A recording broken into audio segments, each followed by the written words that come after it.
succeed him as king. Canute and Emma went on to have 2 children, Arthur Canute and Gunhild. The first year of Canute's reign saw political executions and heavy taxation imposed on England, but by the end of 1017 his power seems to have been secure, and from then on he adopted a conciliatory approach to the country he had conquered.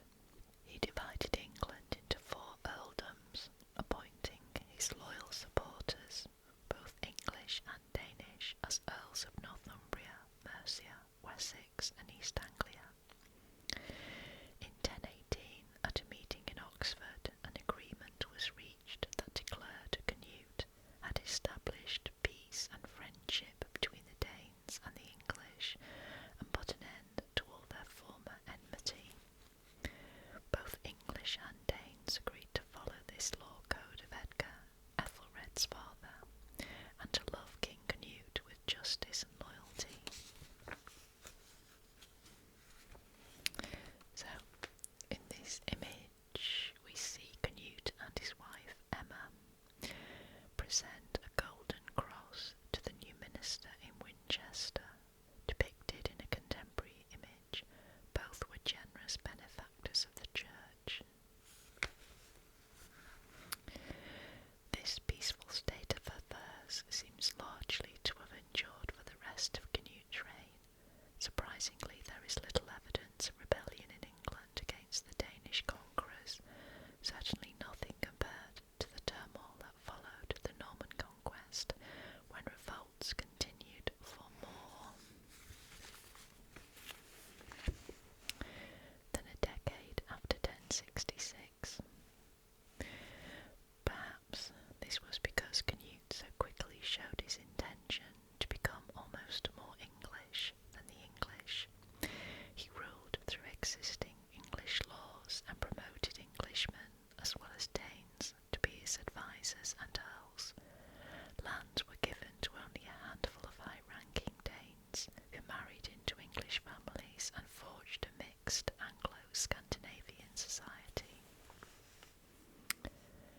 Crucially, Canute also won the support of the English Church, and under the guidance of Wulfstan, Archbishop of York, the young Viking began to present himself as a Christian king. He made overtures of reconciliation towards the Church, becoming a generous patron of monasteries and a devotee of English saints. He performed public gestures of atonement for the worst atrocities of his conquest, founding a church at the site of the Battle of Assendun to commemorate the dead, and paying honour to Saint Elfhe, the Archbishop of Canterbury, who had been brutally killed by a Danish army in 1012. A famous image of Canute and Emma made in their lifetime, the one that we've just seen there, depicts them presenting a precious golden cross to the new minister in Winchester. They are crowned by angels, with Christ, the Virgin Mary, and St. Peter above them and monks below. The picture shows an ideal royal couple, devout and generous towards the church. By presenting himself in this way, Canute made himself very popular with English monastic writers. By the 12th century, there were many stories about his piety, telling how he presented his own crown to a figure of Christ, or walked 5 miles barefoot to the shrine of St. Cuthbert at Durham. At Ely, it was said that Canute so loved to visit the monastery that he composed a song in English expressing his delight at the singing of the monks. And here it is. Merry sang the monks in Ely when Canute the king rode by. Row, men, near the land, and let us hear these monks sing. All of this burnished Canute's reputation in later medieval sources, in which he was presented as an exemplary Christian king. But though he may have ruled England peacefully, Canute could be severe second half of his reign he expanded his empire into Norway, in part by bribing the supporters of his chief rival, Olaf Haraldsson. Olaf, in alliance with the King of Sweden, attempted to resist Canute's growing power in the north, and fought a battle against Canute at the Helga River in Sweden in 1026. But those attempts were ultimately unsuccessful, and by about 1028 Norway was under Canute's control.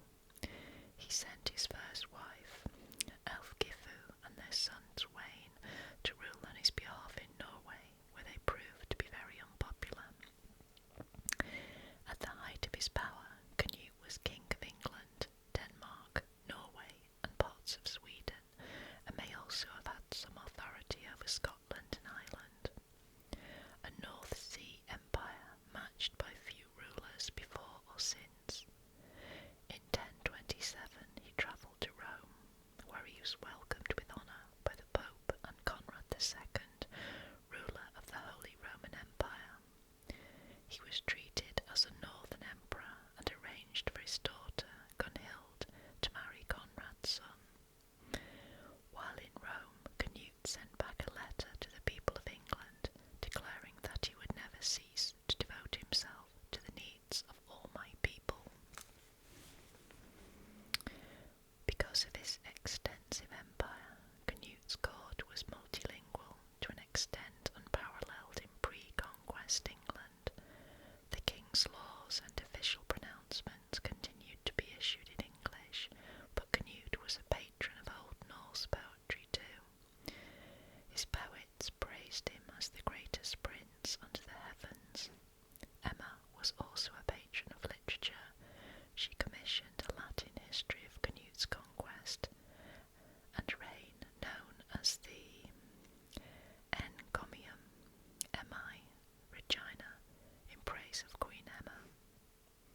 Canute's court in England was a meeting place for people from across his empire and beyond, including Danes, Norwegians and Icelanders, as well as Emma and her Norman followers.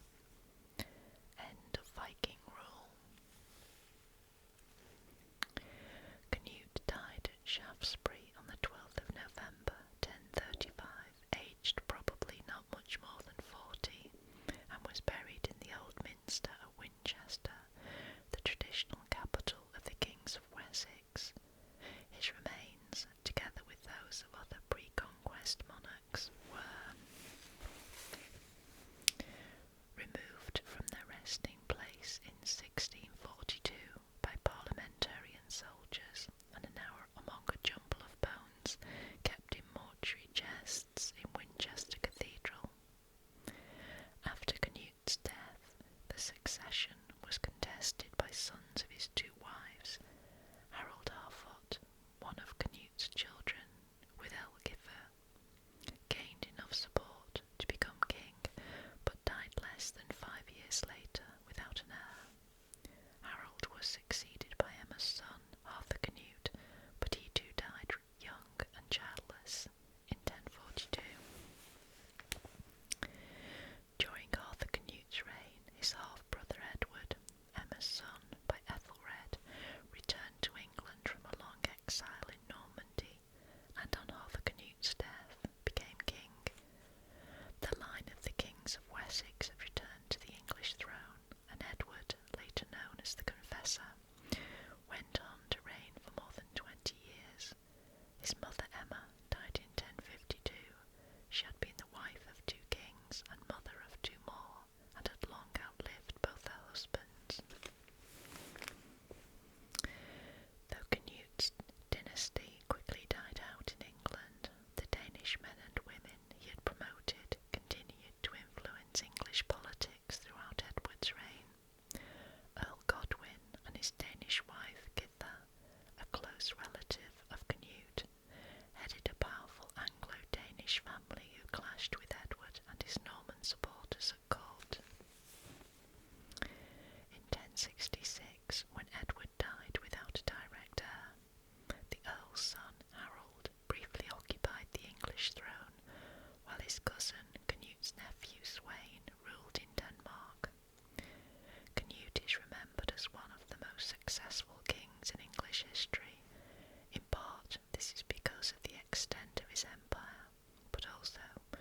he managed to rule through the strong and effective systems of government and law already established in England.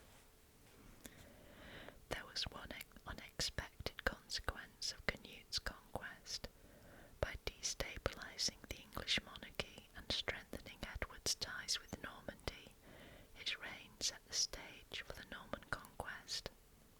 The invasion that made England part of a Scandinavian empire in 1016 led to another, exactly 50 years later, that turned England's political focus from Scandinavia to continental Europe. England would never again be as closely united to the northern world as it was in Canute's reign.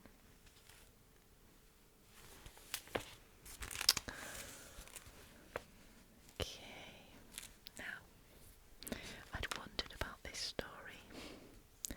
Canute and the Waves, the tale of the king who failed to turn the tide. This image says Canute's ship pictured in a 14th century manuscript of Wace's Roman to Brute, a verse literary history of Britain. To many people today, Canute is best known for the story of how he failed to command the waves. This tale has become almost proverbial, as a reminder of the limits of human power and the foolishness of trying to command what is beyond one's control. In origin, however, the story was intended to illustrate Canute's wisdom and piety. It first appeared in the 12th century in a chronicle written about a century after Canute's death. The historian Henry of Huntingdon says that when the king was at the height of his power, he ordered his chair to be placed on the shore as the tide was coming in. When the sea did not obey his command to retreat, Canute proclaimed, "Let all the world know that the power of kings is empty and worthless compared to the power of God." Henry described this as a fine and magnificent deed. This story is almost certainly legend, but it illustrates something important about how Canute was remembered after his death. As a Viking king, his greatest achievements were won through his dominance over the sea. His ships had conquered a great North Sea empire, and no other medieval king had such a good claim to be able to command the waves. At the same time, he gained the support of the church by presenting himself as a Christian monarch who acknowledged that his power ultimately came from God. The story of the waves astutely combines these two aspects of Canute's success.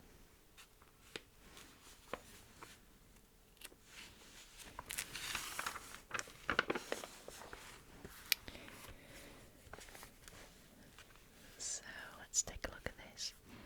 The trials and triumphs of Canute. So we start at the top, circa 990 to circa 1000. Canute is born, the son of Sweyn Forkbeard, King of Denmark, and a Polish princess whose name is unknown. 1013. Sweyn invades England, accompanied by Canute, and drives the English king Ethelred into exile. Around this time, Canute marries Elfgifu of Northampton, but is forced to return to Denmark after Sweyn's death early in 1014. 1015 to 16. King Ethelred depicted in a 13th century illumination. Canute returns to invade England and fights a long campaign against the English forces led by Ethelred.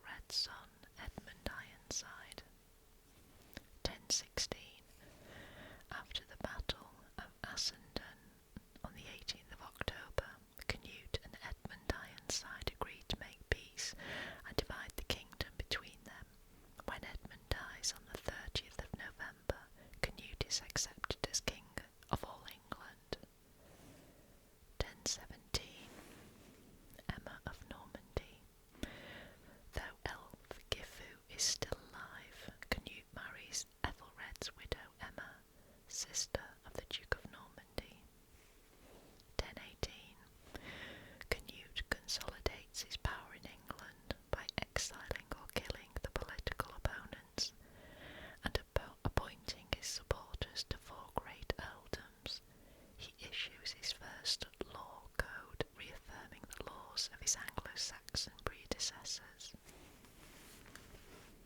1026.